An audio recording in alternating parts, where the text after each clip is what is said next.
નમસ્કાર મિત્રો, પુષ્પદત્ત ચેનલની અંદર આપનું હાર્દિક સ્વાગત છે। હું છું કેવિન દવે। ની આસપાસ બનતી સામાજિક તેમજ ધાર્મિક ઘટનાઓને નિહાળવા માટે અમારી પુષ્પદત્ત ચેનલને લાઈક કરો, શેર કરો અને સબસ્ક્રાઇબ કરો। ઉગ્યો છે સૂરજ નવો ઉજાસ લઈને, આવ્યા છે મહેમાન અંતરમાં અતિ આશ લઈને। આજ અમારું આંગણું ખૂબ ધન્ય થયું છે, તમે આવ્યા છો અમારા હૃદયનો હાસ લઈને। ગુજરાત સરકાર દ્વારા 2003 થી શરૂ થયેલ આ પ્રવેશ ઉત્સવની પરંપરામાં આજે આપણે શાળાની અંદર 23મો પ્રવેશ ઉત્સવ ઉજવી રહ્યા છીએ। સમગ્ર અભ્યાસ રાજ્યની અંદર આ શરૂ થયેલ પ્રોગ્રામ ની આજ 23મી ઉજવણી આપણે સૌ સાથે મળીને કરી રહ્યા છીએ, ત્યારે તમામ મંચસ્થ મહેમાનોનું ફરીથી હું હાર્દિક સ્વાગત કરું છું। નોગણવદર કેન્દ્રવર્તી શાળામાં પ્રવેશોત્સવ ઉજવણી। પાલીતાણા તાલુકાના નોગણવદર ગામે કન્યા કેળવણી મહોત્સવ સાથે આંગણવાડી કેન્દ્રવર્તી શાળા અને શ્રી શાતાબેન મોહનલાલ દરજી માધ્યમિક શાળાના બાળકોને પાલીતાણા મામલતદાર શ્રી અર્જુનસિંહ ડોડિયાની અધ્યક્ષસ્થાને શાળા પ્રવેશોત્સવ કાર્યક્રમ યોજાયો। આંગણવાડી સાથે બાલવાટિકામાં પ્રથમ પગલી પાડતા નાના ભૂલકાઓને આજ રોજ કુમકુમ તિલક સાથે શાળામાં પ્રવેશ આપેલ। નાના ભૂલકાઓને દફતર કીટ દાતાશ્રી રોનક ભાર્ગવભાઈ મહેતા દ્વારા વિતરણ કરવામાં આવેલ। આજના પ્રસંગે તમામ બાળકોને ભરતભાઈ નારણભાઈ કથિરિયા તરફથી ગુંદી ગાંઠિયાનું તમામ બાળકોને તિથિ ભોજન આપવામાં આવેલ। શાળા પ્રવેશોત્સવમાં પાલિતાણા મામલતદાર શ્રી અર્જુનસિંહ ડોડિયા, CRC જયસુખભાઈ ચૌહાણ, તાલુકા પંચાયત ઉપપ્રમુખ લશ્કર ડાભી, સરપંચ પ્રતિનિધિ પાચાભાઈ ઢગલ, હરેશભાઈ લાઠિયા, શાળા સમિતિના અધ્યક્ષ શાળાના આચાર્ય શ્રી અશ્ચિનભાઈ પટેલ, માધ્યમિક શાળાના આચાર્ય શ્રી વીજી ગોહિલ સાથે બહોળી સંખ્યામાં વાલીઓએ ખાસ હાજરી આપેલ। કાર્યક્રમનું સંચાલન શાળાના બાળકો દ્વારા કરવામાં આવેલ। અંતમાં આભાર અશ્ચિનભાઈ પટેલ દ્વારા કરવામાં આવ્યો। પધારેલા મહેમાનો દ્વારા શાળામાં વૃક્ષારોપણ કરવામાં આવ્યું।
ઉપસ્થિત સૌ મહાનુભાવો તેમજ શાળાના વિદ્યાર્થી મિત્રો, આપ સૌને મારા વંદન।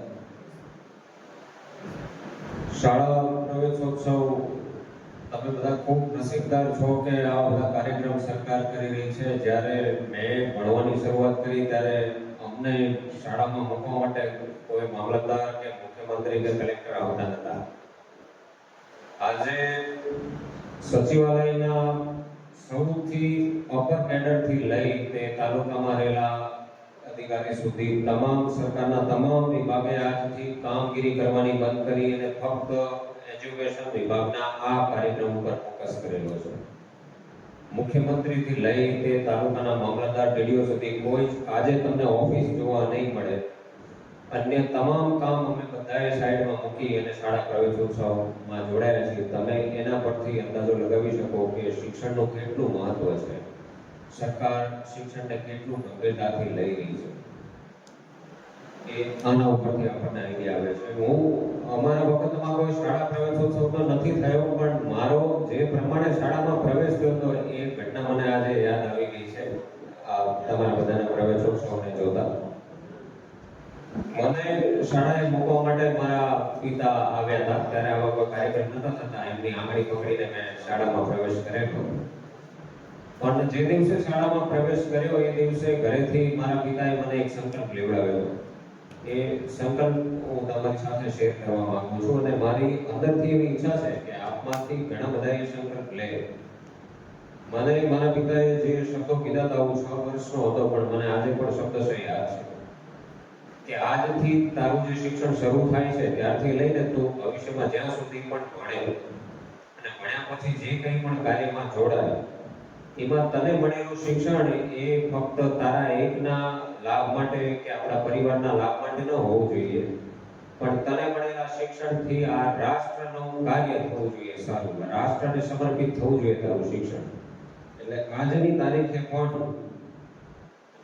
મને મળેલા શિક્ષણ, એનું જ્ઞાન, એના અનુભવ ઉપરથી મારે જે કંઈ પણ દિવસના નિર્ણયો કરવાના થાય છે, આ તાલુકાના ઉન્નતિ માટે જે નિર્ણયો લેવાના થાય છે, એ નિર્ણય લેતી વખતે મને એક વિચાર હંમેશા આવે છે. મારા પિતાના એ શબ્દો આજે પણ મારા કાનમાં ગુંજે છે કે મારા નિર્ણયથી રાષ્ટ્રને કેટલો ફાયદો થશે અથવા રાષ્ટ્રને કેટલું નુકસાન થશે, એના પરથી એ નિર્ણય લેવો કે ના લેવો એનો હું નિર્ણય કરું છું. તો તમને બધાને પણ મારી એક નમ્ર અપીલ છે કે તમે જેટલું પણ ભણો, ભવિષ્યમાં મોટા અફસર થાઓ કે મોટા બિઝનેસમેન થાઓ કે મોટા ખેડૂત બનો, જે કંઈ પણ બનો, નેતા બનો, પણ તમે શિક્ષણથી જે કંઈ પણ પામ્યા છો એનો ઉપયોગ રાષ્ટ્રની ઉન્નતિ માટે કરજો, એટલી ખાસ મારી અપીલ છે. અહીંયા હાજર તમામ શિક્ષકોને મારી એક નમ્ર વિનંતી છે કે જેટલા પણ બાળકોએ આજે શાળામાં પ્રવેશ લીધો છે એ આગળ જ્યાં સુધી પણ આ શાળામાં ભણશે ત્યાં સુધી એ તમારી જવાબદારી છે. અને એક બીજ સ્વરૂપે આ શાળાના પ્રાંગણમાં આવ્યા છે. એ બીજ, તમામ બીજમાં વટવૃક્ષ બનવાની ક્ષમતા હોય છે, એ બીજને વટવૃક્ષ બનાવવાની જવાબદારી તમારી છે, કારણ કે તમે આ શાળાના માળી છો અને એ તમારા બીજ છે. તો તમામ શિક્ષક પણ એની જે કંઈ ફરજ છે બાળકો પ્રત્યેની એ સૂત્રે નિભાવે એવી હું અપેક્ષા રાખું છું. વધુ કંઈ લાંબુ ભાષણ ન આપતા આજના આ પ્રસંગે આપ સૌએ મને આવકાર્યો અને મને સાંભળ્યો 5 મિનિટ માટે. સૌ માટે આપ સૌનો આભાર વ્યક્ત કરું છું. મામલતદાર સાહેબ, સરપંચ શ્રી બાધાભાઈ, હરેશભાઈ, ભરતભાઈ, લશ્કરભાઈ ડાભી અને ગામમાંથી પધારેલા વડીલ ભાઈઓ બહેનો, માતાઓ અને નાના ભૂલકાઓ, આપ સૌ જે કંઈ સમય કાઢીને આવ્યા છો અને જે કાર્યક્રમને આપણે દીપાવ્યો છે, તમારી હાજરી બદલ વગણોદર શાળા પરિવાર આપ સૌનો ખૂબ ખૂબ આભાર માને છે. જય હિન્દ, જય ભારત.